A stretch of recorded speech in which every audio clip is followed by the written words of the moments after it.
Ma'am का, जिन्होंने अपने व्यस्त कार्यक्रम से समय निकाल करके हम सभी के बीच उपस्थित होकर हम सभी को अनुग्रहित किया है। साथ ही मैं स्वागत करता हूँ सभी जो DCMs हैं और ST मैनेजर्स हैं, बाकी उन्हें जो जीविका के अफसर हैं, कर्मचारी हैं, और साथ ही साथ सभी DPO का, प्रधान टीम का, जिन्होंने इस कार्यक्रम को आयोजन करने में हम सभी को सहभागिता प्रदान की। आप सभी लोग अवगत हैं, जीविका का कार्यक्रम पिछले 20 वर्षों से लगातार बिहार में संचालित हो रहा है और अब एक ऐसे मुकाम पर पहुंच गया है जहां पर हम लोगों से ये ऑर्गेनाइजेशन बहुत अपेक्षाएं समाज की, महिलाओं की, सभी की बढ़ गई है और ये उम्मीद की जाती है कि हम लोग एक अच्छा वातावरण तैयार कर करके दें, जिसमें इकोनॉमिक एम्पावरमेंट का जो पाथवे है, जिसपे महिलाएं अब अग्रसर हो चुकी हैं, उसके साथ साथ सामाजिक क्षेत्र में जो विभिन्न प्रकार की विषमताएं समाज में व्याप्त हैं, उनको लेकर भी बहुत ही एग्रेसिव तरीके से काम करें। इसमें कोई संदेह नहीं है कि 20 वर्षों में जो भी आपकी पूरी टीम ने, पूरी जीविका का जो भी ऑफिसर्स यहाँ पर रहे हैं, पूरा जो नीचे तक का कैडर का टीम है, उन्होंने लगातार अच्छा काम किया है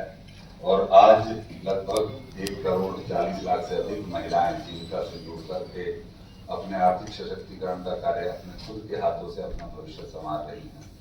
लेकिन यहाँ पर यह भी बहुत महत्वपूर्ण हो जाता है कि हम लोग अब जो लाइवलीहुड का जो पूरा सेगमेंट है,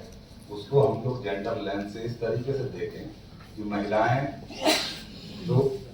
अभी जो निर्णय कर रही हैं, उसमें बहुत बार ये होता है कि जो हैंड होल्डिंग है वो जीविका की है या परिवार के सदस्यों से। अभी दीदी साझा भी कर रही थी अपना अनुभव कि वो अपने पति से पूछ कर या बाकी लोगों से सलाह मशवरा जो भी है उनसे परमिशन लेकर काम कर।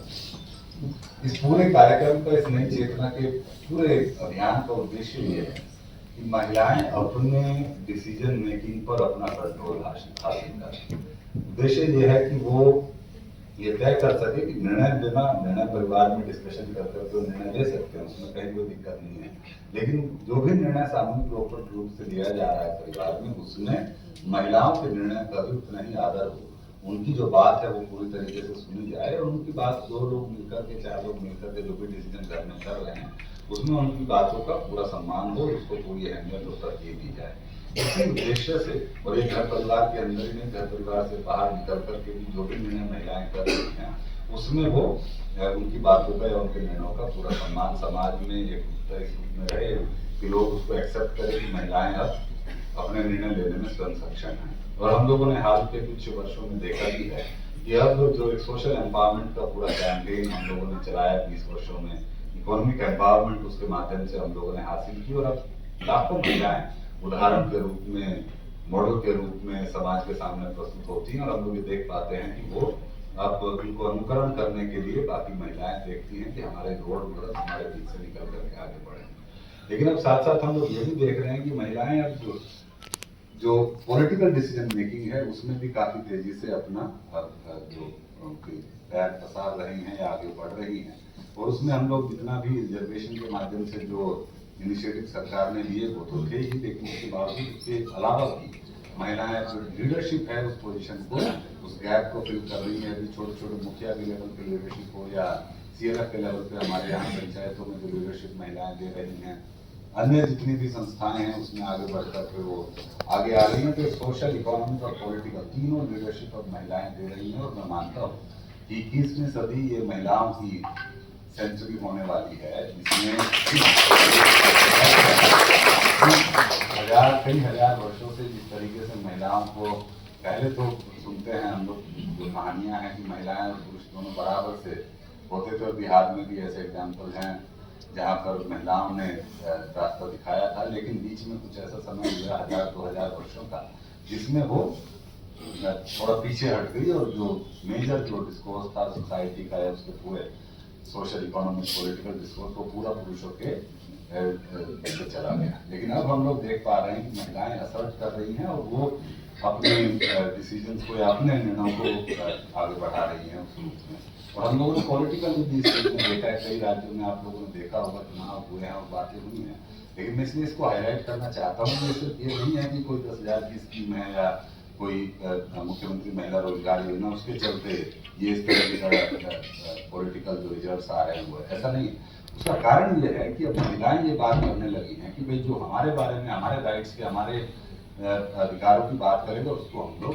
पॉलिटिकल उसमें लेकर के आएंगे, और वो इस रूप में दिखाई पड़ता है कि, और मैं इसको समझता हूँ इस रूप में कि अब हो सकता है कि अगले आने वाले 10 वर्षों में, 20 वर्षों में पुल, पुलिया, रोड, सड़क की बात होनी कम हो जाए। हो सकता है बातें अब इस पे होने लगे कि शिक्षा, स्वास्थ्य, टॉयलेट्स, पब्लिक टॉयलेट्स, सब हम लोग देखते हैं कहाँ टॉयलेट्स हैं। शहर में, आप किसी शहर में निकल जाइए, महिलाओं के लिए कोई अच्छा साफ सुथरा टॉयलेट हम लोग को दिखाई नहीं पड़े, क्योंकि वो प्रायोरिटी पे पुरुष का जो डिसीजन मेकिंग है उसमें प्रायोरिटी पे शायद हम लोग उसको लेकर के नहीं चलते हैं। तो मैं समझता हूँ कि अब जो आगे आने वाले 10-20 वर्षों में जो समाज का जो डेवलपमेंट के जो पैरामीटर्स होंगे, जो पैराडाइम होगा, वो कम्प्लीटली विमेन फोकस होगा, और उनकी एक्सेस, उनकी एक्सेसिबिलिटी बढ़ाने को लेकर के ही सारे डिसीजन के निर्णय होने वाले हैं। काफी हद तक ये वो दिशा में पड़ेगा। आज के इस कार्यक्रम में भी हम लोगों का उद्देश्य यही है कि जो अब लाइवलीहुड को हम लोग जेंडर लेंस से देखना शुरू करें, और उसमें हम लोग ये देखें कि क्या चैलेंजेस, क्या प्रॉब्लम्स महिलाएं फेस कर रही हैं, उन लाइवलीहुड को आगे लेकर के जाने में। बिहार का जो विकास है, बिहार में जो लेबर फोर्स पार्टिसिपेशन है वो 40% से भी कम है, महिलाओं का अराउंड 35-36% ही, जबकि it can be more than 70-80%। अब इस तरीके से हम लोग जीविका का पूरा कैंपेन लेकर के चल रहे हैं। महिलाएं इसमें मैसिवली पार्टिसिपेट कर सकती हैं, और बिहार जैसा पिछड़ा राज्य जो इकोनॉमिकली काफी पिछड़ा है, उसमें बहुत इंपॉर्टेंट है कि महिलाएं अपनी लाइवलीहुड को प्रमोट करें, परिवार में 2 आमदनी का स्रोत कम से कम इंश्योर। पुरुष जो कमा रहे हैं, साथ साथ महिलाएं जो अपनी इनकम का एडिशन परिवार में करें, वो परिवार जो एक साल में, आप देखेंगे, मैं कई बार इसको बोलता भी हूँ कि जीविका ने क्या किया है। जीविका ने पहला काम ये किया कि महिलाओं को दहलीज से बाहर निकाल दिया, उनको समूह के रूप में इकट्ठा लेकर के आए, और उनको अपनी बातों को रखने लगी, अपने डिसीजन को लेने लगी। जो सोशली था पहले, इनिशियली हम लोग डिसीजन बढ़े, और इकोनॉमिकली अब हर परिवार में, हर घर में हम लोग ये कोशिश करते हैं जीविका के माध्यम से कि आप 1000 रुपए की एडिशनल इनकम ऐड करें किसी भी परिवार में मिनिमम। अगर वो इनकम ऐड होती है, आप इसको देखेंगे इस बदलाव को कि एक साल में वही अगर थोड़ा सा भी उसमें से 5-6 हजार की बचत हो जाती है, तो 50-60 हजार रुपया, 70 हजार रुपया साल का इकट्ठा हो जाता है। उसमें आप तुरंत एक एसेट में एक्टिवेट कर लेते हैं, कोई गाय ले लेते हैं, कोई भैंस ले लेते हैं, कोई भी नई एक्टिविटी शुरू कर देते हैं। ऐसा 2-4 साल तक किसी परिवार में चल जाए, तो मैं मानता हूँ 5-7 सालों में उस परिवार का इकोनॉमिक दृष्टिकोण से उसका पूरा बदलाव हो जाता है। और हम लोगों ने एक जनरेशन का सफर तय कर दिया है, लगभग 20 साल जीविका की उम्र पहुंच गई है। अगले 20 साल में देश, माननीय प्रधानमंत्री जी का भी आह्वान है कि देश अब विकसित राष्ट्र घोषित हो जाएगा। 2047 में उन्होंने विकसित भारत का